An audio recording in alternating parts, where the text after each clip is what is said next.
अगर आप देवी के संपर्क में हैं, उसके बाद ऊर्जाओं का नेगेटिव प्रभाव आप पर नहीं होगा। ऐसी चीजों का उस इंसान पर कोई प्रभाव नहीं पड़ता जो सच में ध्यानशील है। जितने आप मानसिक और भावनात्मक रूप से विचलित और अस्थिर होंगे, उतनी ही आसानी से आप इन शक्तियों से प्रभावित होंगे।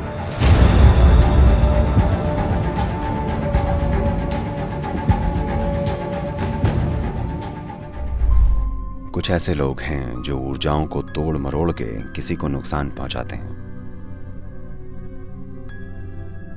वो इस तरह किसी की मौत का कारण भी बन सकते हैं। भारत के कुछ हिस्सों में यह काफी प्रचलित है।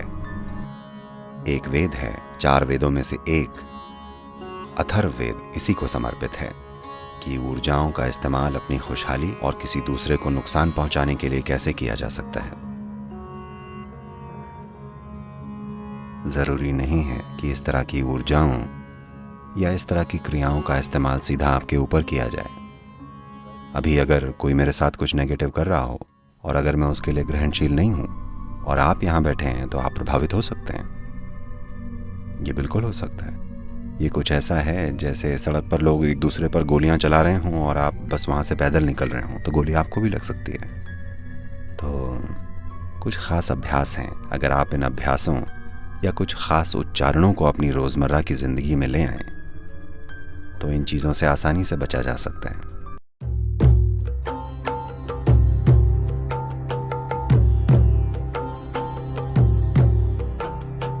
रुद्राक्ष का जो बीज होता है, उसका पेड़ मुख्य तौर से खास ऊंचाई पर होता है, लगभग 6500 से 12000 फीट के बीच। रुद्राक्ष का पेड़ इस ऊंचाई पर हिमालय क्षेत्र में उगता है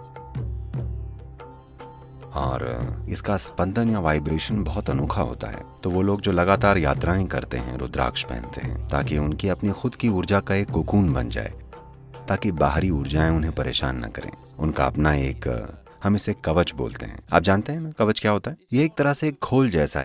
It's a cocoon of your own energy. आपकी अपनी ऊर्जा का एक खोल। जहां भी आप जाएंगे, आपका निजी बेडरूम आपके साथ जाएगा। ये आपके साथ चलेगा जहां भी आप जाएं। वो लोग जो कि परिवार और समाज के बीच हैं, हमेशा उनके पहनने के लिए सबसे बढ़िया रुद्राक्ष पंचमुखी होगा। और अच्छा होगा कि आपको उनसे मिला हो जो जानते हैं कि ये क्या है। बस यूं ही किसी दुकान से उठाकर इसे पहन लेना अच्छी चीज नहीं होगी। आमतौर पर जो रुद्राक्ष आपको यहाँ मिलता है, वो हमेशा ही उन परिवारों से लिया जाता है जो हजारों सालों से रुद्राक्ष को संभाल रहे हैं। वही परिवार, उनके लिए ये एक पवित्र धर्म जैसा है, न कि बस एक बिजनेस। एक और बीज होता है जिसे भद्राक्ष बोलते हैं। वो भारत के उत्तरी मैदानों में खूब पाया जाता है। ये असल में एक जहरीला बीज है जो बिल्कुल ऐसा ही दिखता है। और खास तौर से भारत में पश्चिमी देशों के पर्यटकों के लिए अब हम बड़े सुंदर प्लास्टिक रुद्राक्ष बना रहे हैं, जो बहुत बढ़िया दिखते हैं, इससे भी अच्छे, पर वो प्लास्टिक रुद्राक्ष हैं। ठीक है, तो सबसे अच्छा होगा कि इन्हें जानी मानी जगह से लिया जाए, नहीं तो तमाम तरह की चीजें आएंगी। मैं आजकल देखता हूँ बहुत सारे, ये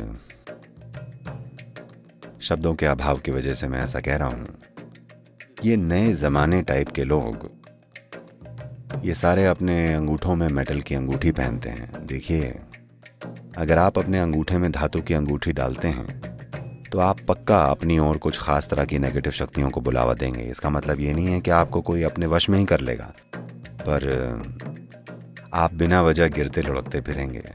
तरह तरह की चीज़ें होंगी, हर चीज़ गलत होगी, सिंपल चीज़ें भी। मुझे नहीं पता अगर आप ऐसे लोगों से मिले हैं या किसी समय पर खुद आपके साथ ऐसा हुआ है कि जब चीज़ें बिगड़ना शुरू होती हैं तो वो लगातार बिगड़ती चली जाती हैं।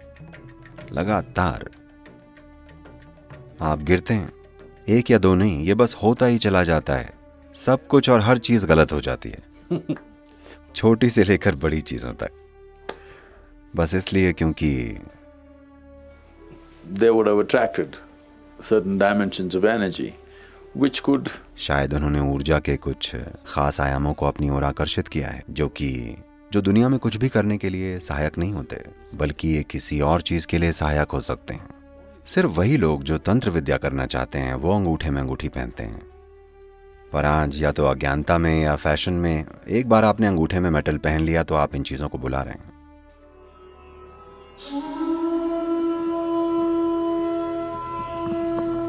ऐसे सैकड़ों लोग हैं जिन्हें लगता है वो किसी के वश में हैं और ये सब। हम उनसे बस इतना कहते हैं, आप बस यहाँ आकर ध्यानलिंग क्षेत्र में बैठिए, क्योंकि ध्यानलिंग में तंत्र के ऐसे आयाम हैं जो इन सब चीजों को काट डालते हैं।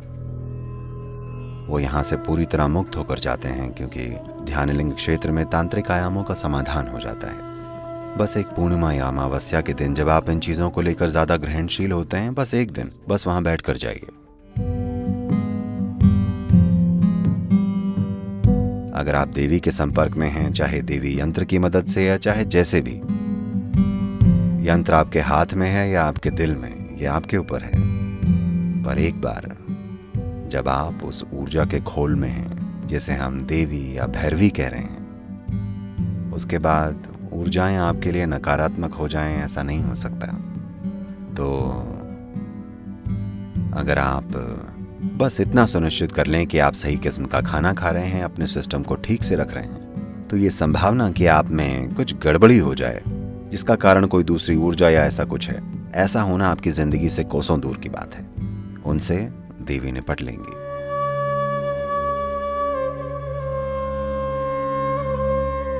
अगर आप सच में ध्यानशील हैं तो आप तंत्र के बारे में सोचिए भी मत।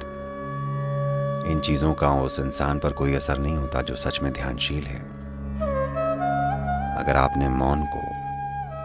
आपने अपने भीतर के मौन को थोड़ा सा भी जाना है, कम से कम आपके भीतर दिन में कुछ पलों का भी मौन है, तो आप तंत्र की चिंता मत कीजिए। ऐसी चीजें उस इंसान को प्रभावित नहीं करती हैं जो अपने अंतरतम की निश्चलता को जानता है। किसी ने कहा है, आदमी केवल इल है यानी बीमार है क्योंकि उसे स्टिल यानी स्थिर होना नहीं आता। ये बिल्कुल सही कहा है, ये बिल्कुल सही है। सारी बीमारियां इसलिए हुई हैं क्योंकि उन्हें स्थिर रहना नहीं आता, खासकर वो वाली जो आपके मन को प्रभावित करती हैं और वो जो दूसरे प्रभावों के कारण होती हैं। ये चीजें इसलिए संभव हो पाती हैं क्योंकि कोई स्थिरता नहीं है। तो अभी इस समय आप ध्यान की प्रक्रिया से अपने जीवन में वो निश्चलता लेकर आ रहे हैं। अगर आप स्टिल हैं तो आप इल नहीं होंगे।